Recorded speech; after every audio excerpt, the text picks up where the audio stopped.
If you can get the king to visit your bedchamber on the first evening, you'll be perceived as a great success. Kommer de og besøger mig efter aftenens program? Jeg, kong Christian den 7. erklærer hermed krig mod lort. Struense, hvad vil du sige til at skifte stilling? Hvad er det for en stilling? Kongens livlag. Jeg kan godt lide at drikke, jeg kan godt lide luder med store bryster, og jeg kan godt lide at slås. Og hvad er der galt i det? Hvorfor var det lige mig, der skulle have den kedelige? Gå, så. Gør hende sjov. Jeg vil gerne have en sjov dronning. Jeg tror ikke, de selv er klar over, hvor meget indflydelse det har på Christian Struense. Jeg tror, du kan blive en fantastisk konge, Christian.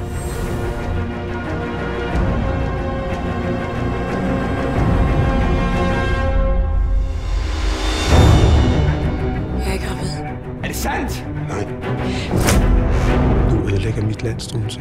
Jeg kan gøre lige, hvad der passer mig. Kongen lader sig diktere direkte af en oplysningsmand. Jeg har ikke lyst til at stå og sørge for graven af dit afhuggede hoved. Du er et skide provinslag, og nu tror du kraftigt, at du kan styre et helt land. Jeg ved, hvad jeg så.